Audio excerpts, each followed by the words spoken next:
महापालिकेमध्ये आज कोल्हापूर शहरामध्ये जे नागरीकरण वाढत चाललेलं आहे, मोठ्या प्रमाणात महालक्ष्मीसाठी भक्तगण येत आहेत, टुरिझम वाढलेलं आहे, उद्योग वाढत चाललेले आहेत। या दृष्टिकोनातून शहरामध्ये जो तणाव निर्माण व्हायला लागलेला आहे वाहतुकीचा किंवा रहदारीचा, या सगळ्या संदर्भात आणि अनेक विषय आज घेतलेले होते। त्यामध्ये प्रामुख्यानं केंद्र सरकारच्या वतीनं प्रधानमंत्री मोदीजींच्या योजनेतून 100 इलेक्ट्रिक बसेस मंजूर झालेले आहेत। तर त्याच्या वर्क ऑर्डर झालेले आहेत, त्याच्या कामाचा आढावा काय स्टेटस आहे। साधारण 18 महिन्यामध्ये हे सगळे प्रकल्प, त्याच्यासाठी लागणारे इमारती, टर्मिनल बिल्डिंग, इलेक्ट्रिक लाईन जे असतात ST-LT लाईन, त्या सगळ्या पूर्ण होतील आणि त्या बसेस शहरामध्ये कार्यान्वित होतील। यासाठी आज या बैठकीतला हा महत्त्वाचा एक मुद्दा होता।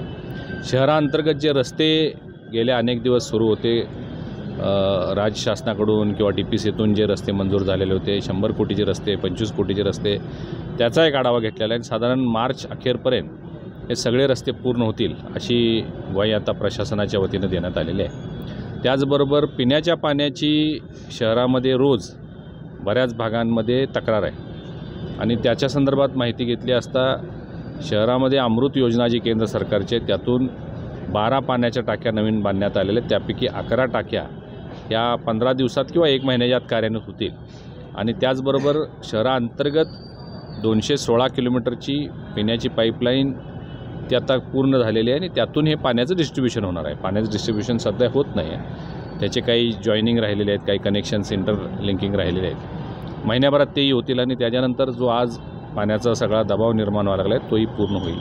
त्याचबरोबर आणखीन बरेच उद्यान विकासासंदर्भात असेल, क्रीडांगण विकासासंदर्भात असेल, शहरांतर्गत असणाऱ्या LED लाईट जे आहेत त्या बऱ्याच ठिकाणी बंद असतात रात्री, त्यामुळं काहीतरी अपघात होऊ शकतात।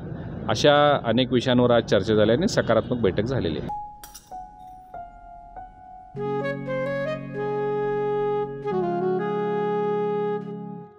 बाबा, आज येताना बासुंदी घेऊन या ना। अगं, कालच आपण आईचा वाढदिवस होता म्हणून आणली होती ना।